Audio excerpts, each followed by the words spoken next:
Religious minorities in the Middle East are under attack. And really, the threat of existence is a real threat for religious minorities, particularly in Syria and, of course, other places in the Middle East.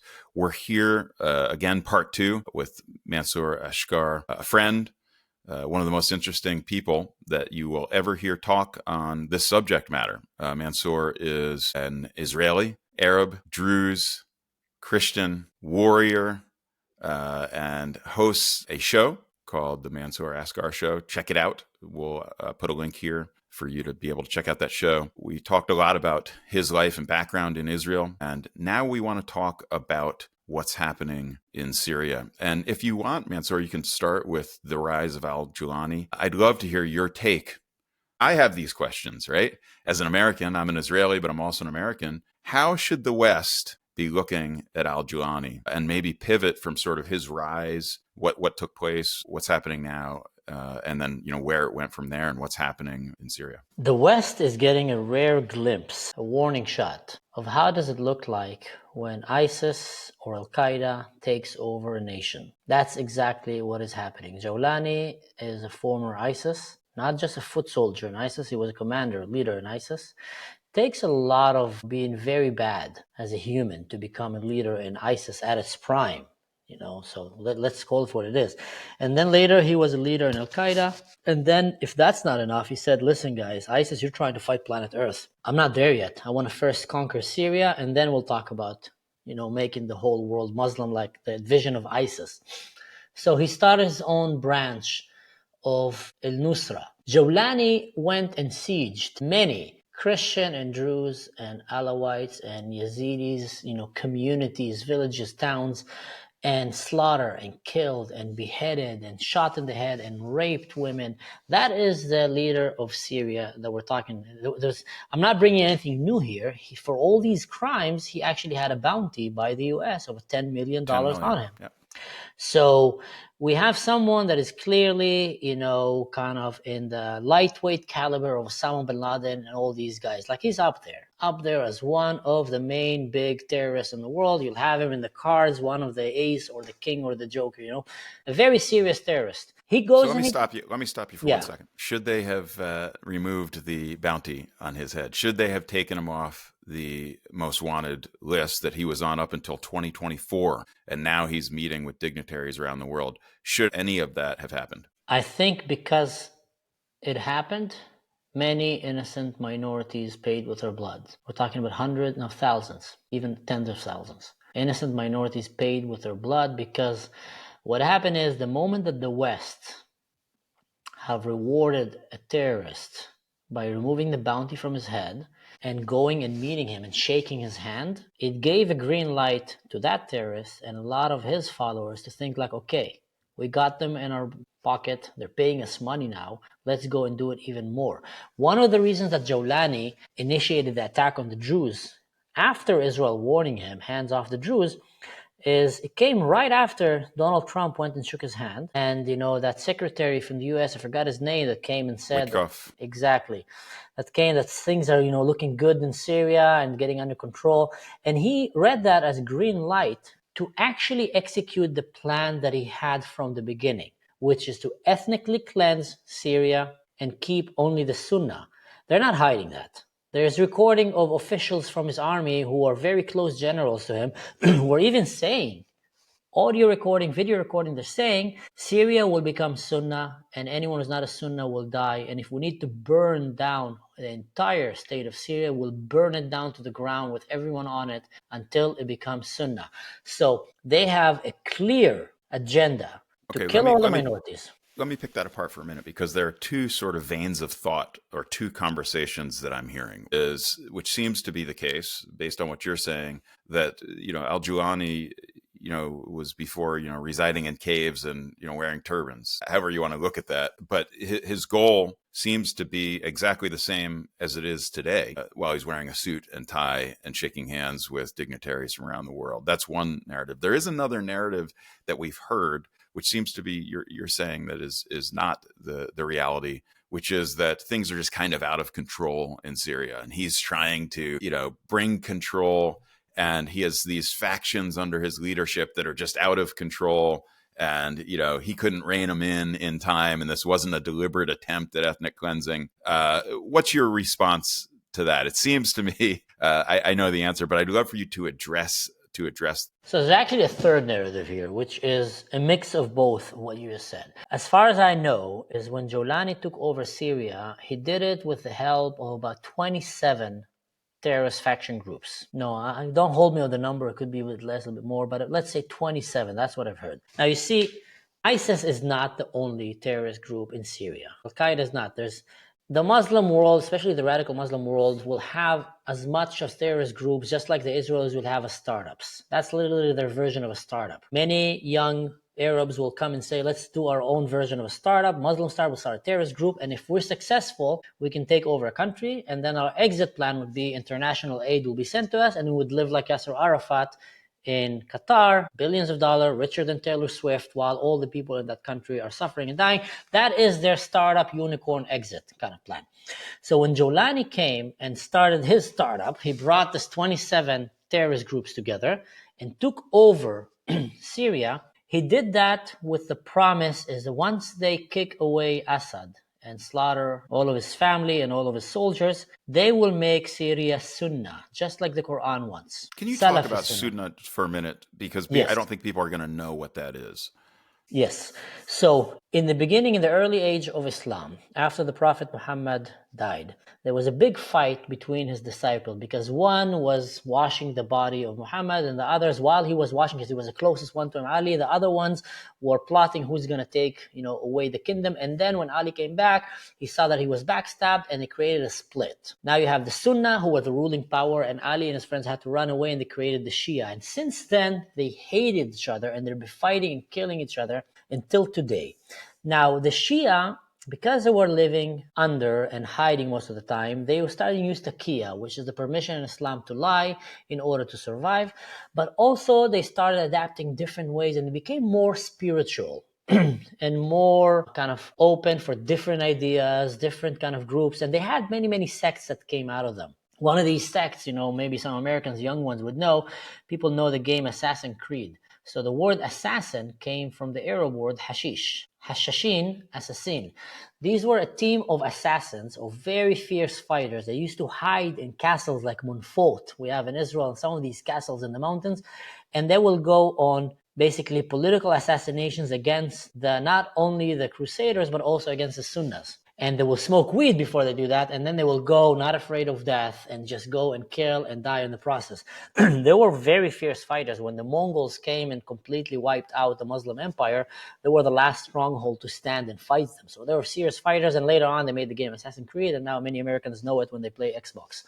But back to our story. Of course. Back to our story, yeah. The Sunnah stayed very orthodox. Stick to the letter, don't divert right or left. And in the Sunnah, you have a lot of interpretations of how extreme you want to take it. Modern Islam in places like Dubai or the Emirates will come and take it to the least extreme as they can without going against the Prophet. The rest of Islam, I would say, or majority Islam, is just going to stick in the middle or take it to the extreme. That is called the Salafis. The Salafi Sunnah will take it to the extreme. Afghanistan took it to the extreme. Women are not allowed to work. The next thing is women can't show their hair. The next thing, women can't show their face. The next thing, women can't show their eyes. And each one will take it to the more extreme. The next thing is women are not allowed to talk because that might just provoke a good Muslim man to sin. And then someone will come and say, even little girls are not allowed to go to school because why should a woman go to school? Her job is to stay at home. She doesn't even to talk. She can't even leave the house because just the smell of a woman can provoke a man. So they keep making it more and more extreme. So Jolani are Salafi Sunnah, him and his guys, and they took over Syria, and now they're taking it to the extreme of the Islam. Now, back to the factions of these different Sunnah factions. 27 of them, they say that Jolani is able to control 3 only. 3 are listening to him, the rest are not. And he promised them that once he takes over Syria, he would let them have their way. And part of their way is to go and kill the Christians, take their wives and daughters, kill the Druze, take the wife and daughters, kill the Yazidis. And that's what they were promised by him. Come and help me fight and I'll give you all the loot and spoils of war. And now he took over the government. And now he went and he shook hands with Donald Trump. And he's been seen, kind of having some talks with Israel. So that is putting him in this very, very difficult spot of, in one hand, I want to appease my brothers here, which he's closer to them than to America or Israel. Have no doubt. He's closer to his ISIS and Al-Qaeda brothers than he's to Europe. But now, if he appeases them, America will cut ties. Israel will execute him. Israel will take him down. If he goes full on jihadist terrorist, his days are numbered. Or if he starts going towards committing peace with Israel and the Abrahamic Accord, they will kill him. So when you take an ISIS terrorist and you promise him money and you tell him start behaving more like us Westerners, you kind of put him in the spot that either he's gonna try to trick you to steal your money or he's gonna get assassinated by his own people. And that is Jolani in a nutshell in Syria. Not only that he can't control his people from killing the minorities, he doesn't even want to do that because he was the one who did that before, but he's kind of forced to try to do that because then he will stop getting money from America and from Europe if he doesn't do that. So that's why I said that is the third kind of explanation of what is Jolani, who is Jolani, and who is Syria. Sort of a combination of both. Yeah. So this isn't a moderate person by any means, that's going to be participating in the Abraham Accords, et cetera, as is, I think, many people cling to hope, right? You would hope that there would be something like that, but this is not our guy. So al-Jolani comes to power. Fast forward, what has happened with the Druze community and Christian minorities, and what is happening right now? So al-Jolani came to power and immediately he started killing the Alawites, slaughtering them in the thousands with knives, making them bark in the streets, killing them, raping their women in front of their mothers, and etc. His excuse back then was, you know what, I can't really control my people. They're just angry at what happened. The Alawites, Bashar al-Assad, they know, so I'm trying to tell them. They kind of let it slip. And then he went and his people started bombing Christian churches and killing Christians. Again, I can't control my people. I'm trying.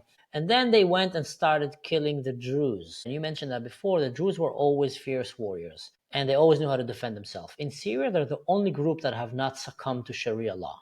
They did not bend the knee to Sharia law. They still hold their weapons. They still hold the right to defend themselves. And telling Sharia law, stay out of our houses. You can play your own games. Don't bring it to us. So then Jolani sends his tanks and his artillery and his Grad missiles and his soldiers with the uniform of the official Syrian army, but patches of ISIS and Al-Qaeda, because like I said, they're all different tribes of different terrorist groups. And Israel tells him stop. He doesn't stop because he sees a green light from the US, from the West. Hey, they're on my side. They want, to improve relationship with Syria. They want to be our allies. So he keeps going. And then Israel, and he starts slaughtering and massacring Druze and Christians. They burned and destroyed about 30 villages. Completely killed, everybody on their way, except from the ones who got evacuated and you managed to run away. Israel goes and bombs his tanks and his convoys and artillery. Before you get into that, how many Druze are we talking about have lost their lives? The numbers that we know, as far as I've checked, are moving between 2,000 to 3,000. It's hard to say confirmed, but 2,000 to 3,000 dead that were killed and slaughtered. About over what? How long is the window of time? Over 14 days of killing. Okay, so in 14 days, we've got 2,000 to 3,000 Druze. 2,000 to 3,000 Druze that are killed, more than about 300 women and children that are kidnapped, and many, many casualties. And also we have about 30 Druze and Christian villages that were completely burned and destroyed. We don't know the level of casualties there, because the Druze are still under siege. So the Druze are still unable to account to how many people died. So that's why I'm saying the numbers. So these are conservative numbers. Yeah, these are conservative numbers. I will tell you even more. If it wasn't for Starlink, for Elon Musk, and I don't think that he knows about this.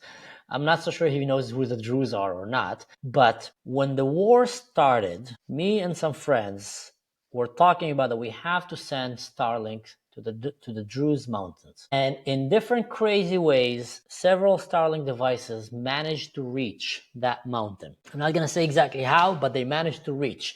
That was after several days of fighting. Now, the Syrian regime, a night before the attack, cut down the internet on the Druze mountain. So the Christians and the Druze have no internet. Cut down the electricity. Gave instructions to the soldiers to go and slaughter as many as they can, everyone that they see, just kill indiscriminately. And they told them, take their phones and any surveillance cameras that you see in the mountains, take it out, dismantle, burn it down. So they were giving clear instructions to go and completely ethnically cleanse, genocide an entire community. And for the first 4 days of the war, I was talking to a doctor from Syria. His name is Lujain, a beautiful young doctor that was hiding in her house with her mom, protecting her mom for 4 days in the dark with no internet in a small room. 4 days, while these jihadists are walking in the streets, killing her neighbors, killing everyone that she knows, all of her friends, including some of the medical staff in the hospital, got executed. After 4 days, the Druze defenders, with the help of the IDF, managed to push away the advancing army that came with tanks to kill them. And she received some of the internet from that Starlink, and she starts seeing the magnitude of the disaster. Now, the Druze fighters, they didn't have radios. They didn't have communication systems. They're not a professional army. They're just civilians trying to defend themselves. So their main communication was smartphones, WhatsApp messaging, and etc. So if it wasn't for that Starlink devices that reached that mountain, we might have even witnessed a much bigger massacre, if not even a complete massacre of the people of the mountain. Why? Because I'll give you an example. I was talking to some of these warriors on the ground. I have relatives in Syria. I have people that I've been talking to on a daily basis. Some of the fighters, one of them was a sniper guy that was fighting alongside his best friend that was a Christian man that died during that fight, by the way. So he lost his best friend who was a Christian man who was fighting alongside with him. And he came in and told me that for maybe 10, 12 days, they were just fighting on, no sleep, no rest. He was almost starving. He barely had any water. They rescued a Christian family, and he was carrying the daughters because her parents were killed, and he was giving her his water before giving himself to drink water. And he was sending me audio recording, telling me, listen, man, I don't know if I'm going to survive tomorrow, but what I'm afraid is not about me, but what will happen to this girl once I'm dead.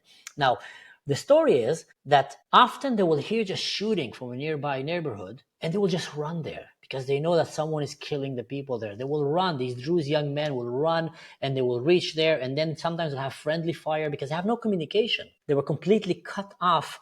So if it wasn't for a little bit of light in the darkness, giving them way to communicate with the world, we would have seen a complete annihilation of that society. So that's just one small story of what was happening there and how the government was trying to massacre the people. Interesting. I just Googled it to see anything about Starlink, and it just said basically somebody started a petition on that change.org just back in May, asking for Starlink to get some service in the Druze areas in Syria. Mm-hmm. Wow. And apparently it was heard, or who knows what, something, but that's really cool. So Elon, if you're watching or listening, this is absolutely, it sounds funny. It is absolutely the best use of your technology, Starlink. And so thank you for what you've brought to the planet on behalf of minorities in the Middle East that are under attack and threat of complete annihilation. Your technology is saving lives. Thank you. It saved life in Ukraine, it saved life in Syria. Yes, we know that. It gave the people the way to resist the government from cutting them off the grid so they can wipe them out. That's wild. So Israel enters the fight. And I know, we've seen this horrible footage, most of it through social media because it's not making the mainstream media, of just, absolute murder at the hands of the Syrian regime, of these minorities. We also know that Druze from Israel were, crossing the border, trying to cross the border. And, of course, Bibi was telling them, let us handle this. I'm sure there are a lot of behind the scenes stories that took place there. But Israel gets engaged. Can you talk about that? Yeah. So Israel was the only one that actually tried to prevent that genocide from happening. And they started, shooting some of the tanks of al-Jolani forces that were coming to the villages. And then later on, they shot a warning shot into his Pentagon, basically, the Ministry of Defense building inside of Syria. And when that happened, Jolani fled the country and went to Turkey, because he realized, oh crap, Israel is going to take me out next. And then he started calling for let's calm down, ceasefire. His forces started to as if pull back, but they were not really pulling back. He was just buying time. Throughout this battle, I know from Druze fighters that were fighting in Syria, and that's, mainstream media is not going to tell you that. Even Israel would not confirm that, but I've been hearing it from the Druze themselves. They said that often when they were running and fighting, they will hear the Israeli drones in the sky just above them. And they will even hover sometimes around the areas that there were enemies in, and they will know to go and attack these enemies to kill them. And often these drones or Apaches will even shoot alongside the Druze and the Christians there to take down these jihadists. And he was telling me the story. It was a crazy story. He was telling me that he was the sniper guy. He was assigned to one of the Druze companies that were the villagers. He's from the city. And he said the Druze villagers from the village towns were the fiercest among the Druze. They're like the equivalent to the American rednecks when it comes to like know how to survive and just, as tough as it gets. So these guys are farmers. They're not, he said they're not spoiled like us city people. Now, when you hear a Druze from Syria saying city people, that's like equivalent to your right. village people, like that's like as tough as it can get. Hard to contextualize. Yeah, and so he said they are like extremely. So he said some of these guys were just fierce fighters. They were like, driving in their jeeps, just running in the mountains, going and just looking for these jihadists to pick them out and kill them in their mountains where they're coming to kill their women and children. And he said often, after a while, they realized that these drones and these Apache pilots are fighting with them. They're literally protecting them from the sky, flying around them while they're running and just taking targets as they're going. And then they will go and finish the job. And they were just running around, cleaning the whole mountains from these jihadists. So Israel, despite the instructions from America, basically don't get involved, came and said, sorry, America, we know what's happening here. We know better than you who is al-Jolani and who is these people. And we have a blood covenant with our brothers, the Druze brothers and sisters in Syria, and we're not going to let them be slaughtered. So Israel were held. They didn't go full force to defend the Druze, but they still went in a low key and managed to, if you asked the Druze there, they would say Israel saved them. So let me pause for a second, because I think this is so crucial to understand. The question of what does morality in these situations look like is a question that I think is on the minds today of the Western world with regard to, times where you have the decision to engage in violence for a moral cause, or to refrain and just say, not our business. And I think it's a question that is easy to ask, when you are an armchair activist, Dave Smith, living in the Western world, drinking your macchiatos and getting to talk about, well, I have kids. And, hey, it's another thing when you live in a region like this and your brothers and the brothers of the citizens that live in your country are facing complete annihilation. I'd like to ask the world, what does morality look like in those situations? Do you just sit back and say, not our business, let a whole people group get wiped off the map? Or you do what Israel does, which is to engage by whatever means they are able to stop this and protect innocent lives? And it's a question of good and evil. What is it actually evil to stand by in the face of such absolute evil? To do nothing, would that be evil? I think it would. And, you hear these statements, and I've never felt the need to make these grandiose statements. Israel is the most moral army on the planet. Look, I don't even know how you measure that. Okay. And, I lived in Israel. I served in the IDF. It's not perfect by any means. And I think in contrast with other militaries in the region, it's pretty easy to see who has the moral high ground. Mm-hmm.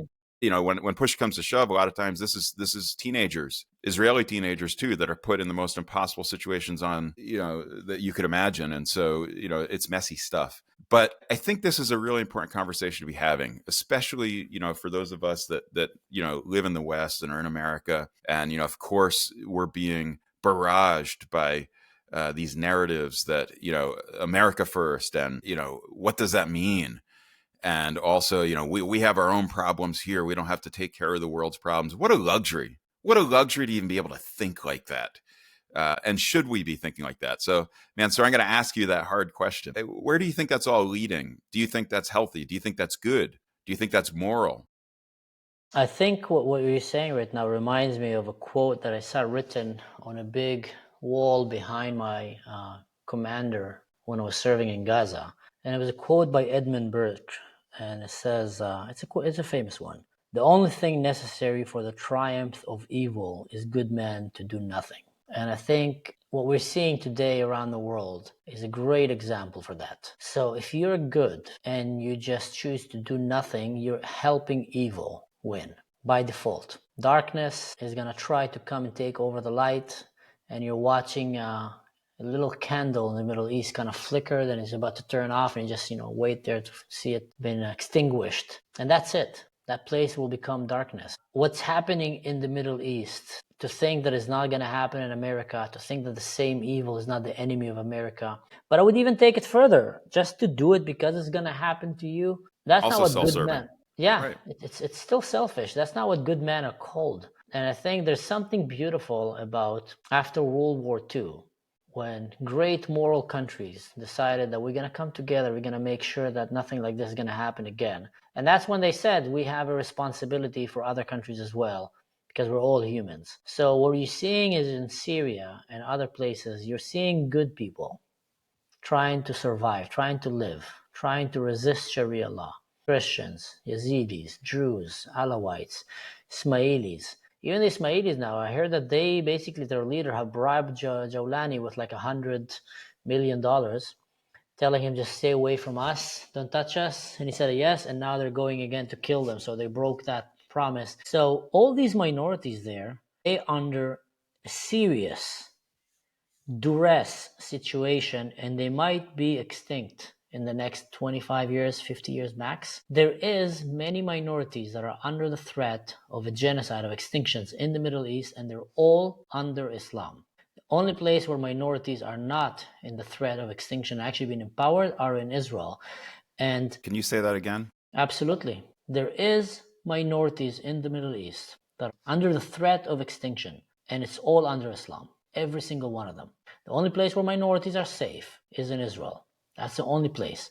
And the world, all these activists that are walking in the streets and are throwing these words, stop the genocide, stop the apartheid. They're being silent when the real genocide is happening, when the real apartheid is happening. They're being silent. In Syria, Druze students are not allowed to go to the university still, because the students in the university have called a jihad to kill the Druze, and they start giving away their room numbers so ISIS fighters can come and kidnap them.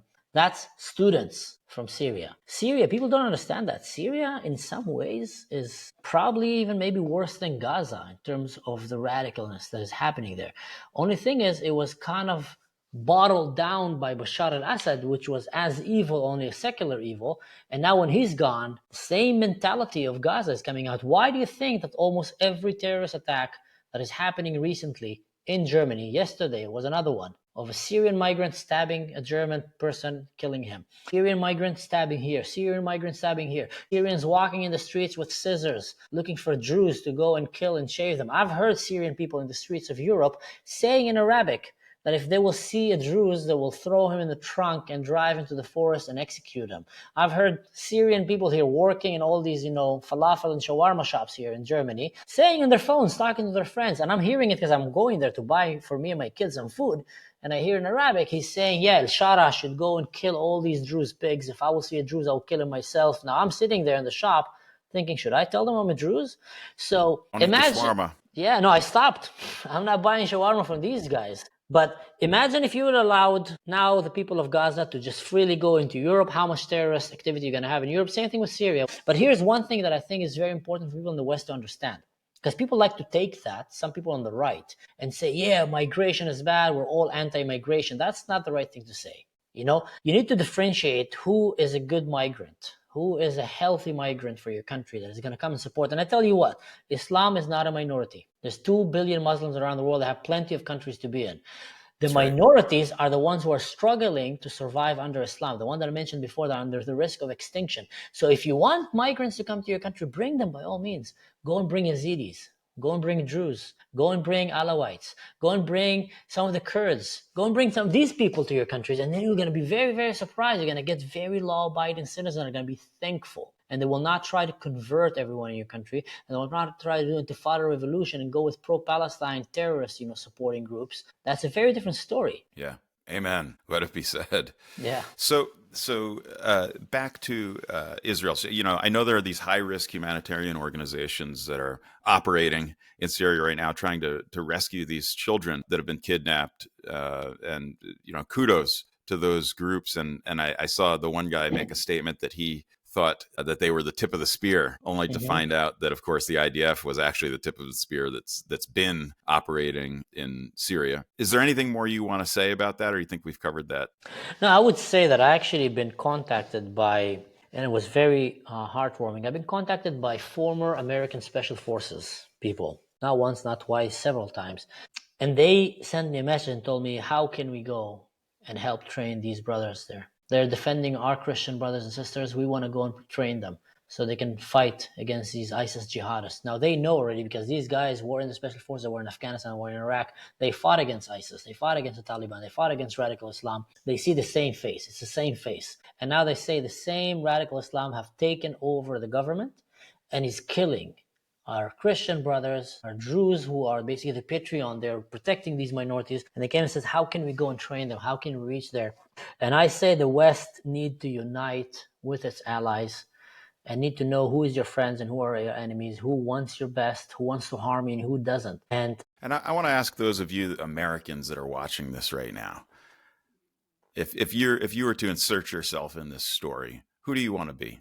You want to be the Dave Smiths of the world, or do you want to be one of those guys that says, there are people that are suffering. How do I go help them? How can I get in there? But who do you want to be in the story? Where's the moral high ground? You're going to sit at home and complain about how hard your life is here in the West? Or do you want to open up your eyes to the suffering of the world and do something about it? And so, again, bravo. And we support those groups wholeheartedly. And we know also, worth noting, those people know who their friends are. They've been fighting along the IDF for a long time for the same cause against the same enemy. And for those of you that are out there like me, that are Americans and are America, and I'm one of those guys, guess who your friends in the region are? This whole narrative that Israel's drawing you into these battles and, it's because of Israel that all this stuff happening, that couldn't be further from the truth. This whole narrative of, if you're a dual citizen, you shouldn't be a dual citizen. You can't fight for two different military.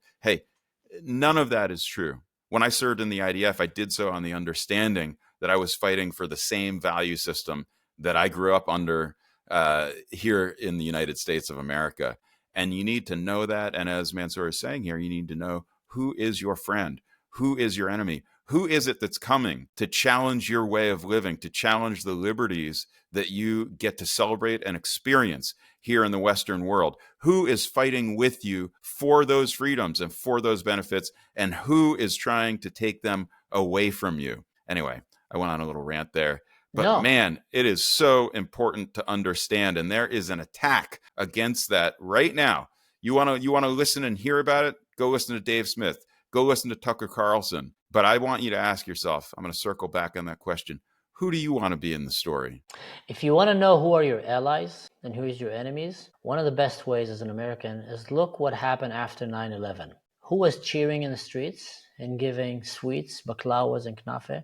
And who was standing with you, mourning with you, crying with you, and say, we will do anything we can to help you. And it's a very, very clear cut in the middle. You can Who look. burns American flags at their rallies? Yeah. What other country on the planet wishes you a happy 4th of July and waves an American flag on their city streets? Do a search of which countries around the world are doing that before you want to determine who's your friend and who's your enemy. Exactly. And you know what? You mentioned Dave Smith and Tucker Carlson, and I can't help just to think is once you become the number one to go podcast for dictators and mass murderers to help them as a PR agent to make them look not as evil, that is a very concerning place to be. And Tucker Carlson have become the number one PR agency for Iran, for Russia, for other, radical regimes. Meanwhile, he is non-stop bashing Israel. Dave Smith the same. He's talking all the time about Israel, and he's never been to Israel. That guy have never been to Israel. I've been to Israel. I've seen with my own eyes. He have no idea what does it mean minorities in Israel. Who are we suffering against? My family will be slaughtered if it was in the hands of the Syrians or in the hands of the Palestinians. My family is safe thanks to the Jews, thanks to Israel. And I take some pleasure in just knowing that their day in the sun will come to an end. And history will record them exactly for who they are, whether I hope it's within the next 5 years, 10 years max. It may be within the next several hundred years. I don't know. But I could tell you this, truth is undefeated. Truth will win in the end. Yeah. And they will be revealed for exactly who they are and what they're doing, and they will be recorded as such. And I take some pleasure in that as somebody who's engaged deeply in this information influence battle. It gets disheartening sometimes, watching this and watching the traction it gets and reading the comments, et cetera, and all those horrible things we have to engage in where you want to break your phone or your TV. But I take some pleasure just in knowing that truth will prevail and your day in the sun is coming to an end at some point. Tucker. Here's the thing. Yeah, Candace. What a Dave. Piers. Yeah. Keep writing it out. We know you're viral right now. That's the thing. When you sell your soul to become viral and you start supporting evil, clear evil, it's going to turn on against you at a certain point. That's the thing about evil, about wickedness. They're wicked to the good, but they're also wicked to themselves. And there will come a point where it will turn on you and they will suffer from it. So there's no win-win from that. It's just momentarily pleasure of riding the wave of getting a lot of money from them or getting a lot of like and support from the supporters. But that's you're singing a very evil song and it's going to come back at you. There's no way around it. And I think that's one of the journeys that a good man needs to make in his life, realizing life might be very hard. The truth might be very heavy, but I'm going to keep walking that path, even if I get a reward now or in the afterlife, but I'm going to walk that path. But some people just literally will sell their soul to the devil for this momentarily kind of pleasure, but it's going to come back at them. Yeah. Well said. Well said. So, sorry, we went down some rabbit trails, important ones, perhaps. It's fun. The Druze in Syria right now and other minorities, where is it right now? And what do we need to know? And what can people do about it? People that want to get engaged in this, but maybe they're not a former special forces, that can jump on an airplane and go carry out a high risk humanitarian mission.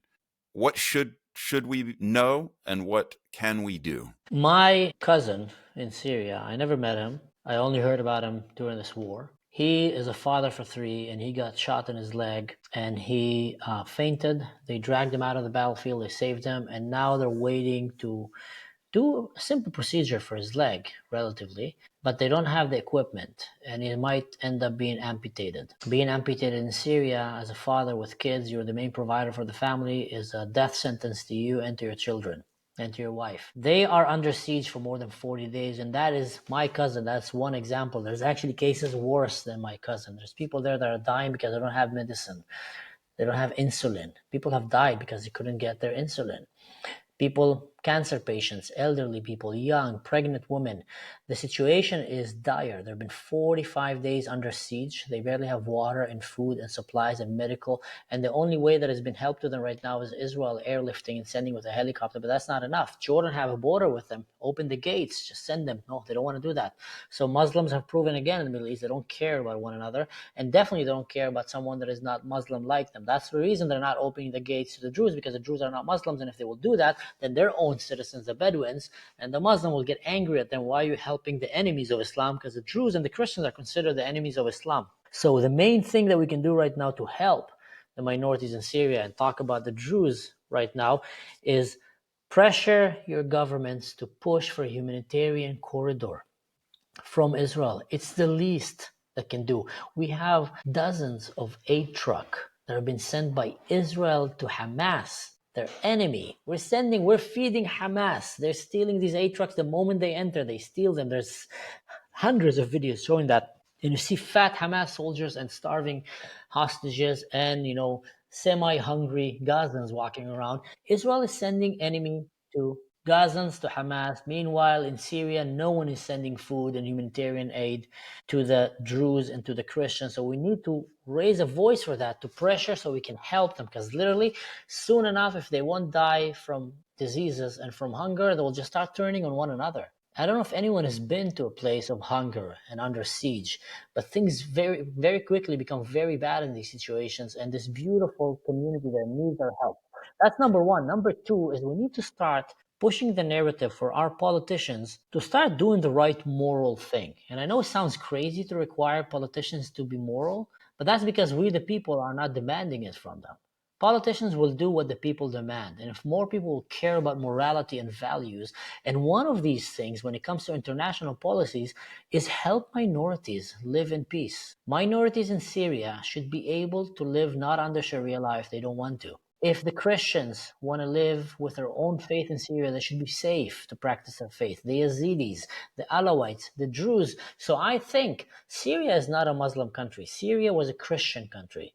It was hijacked by radical Islam, and since then it's only became a war zone, a place of suffering and a failing place, like many other Muslim countries around the world.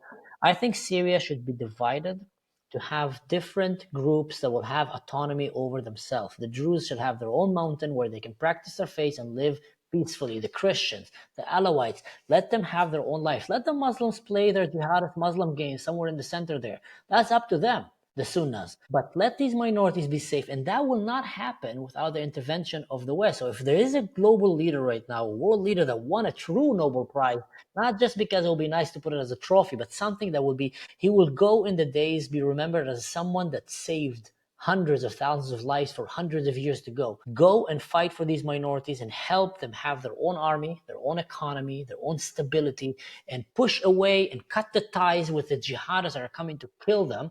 And that way you will literally shape the Middle East to become a better place. You will have Israel, the Christians, the Druze living with each other there in harmony, in peace, economy flourishing, safety, science. And then you have the jihadists, keep sending themselves back in time in the desert with their camels and their donkeys. But the rest will have a good life because they choose life over death, while the other one choose death over life. And I think that is important, and I wish there will be a strong leader that will come and try to do that. Well said.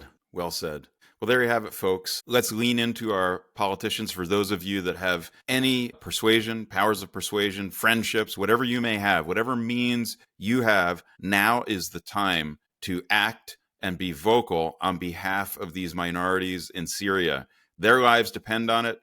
The future of the world depends on it. The future of the region depends on it. Do the right thing. Be vocal. Let's hope that this corridor, this humanitarian corridor, will be opened up from Israel into Syria. I wish that Israel could have more of Syria, but we won't go there. I'm sure the Druze in Syria would love that. But every minority would love that. You hear that? Every minority in Syria would love for Israel to have more sovereignty over that region. Think about that for a minute, and just let that sink in. Thank you so much for tracking with us. Please like, share, click the follow button. You want to follow us on social media, and you want to subscribe to this YouTube channel. Mansur, thank you so much, first of all, for all that you're doing. This is the first time I think we've met in person in Israel at some point, but it's nice to connect again. And you are a true friend. Would love to have you back and talk more about these things. Thank you so much. Thank you, brother.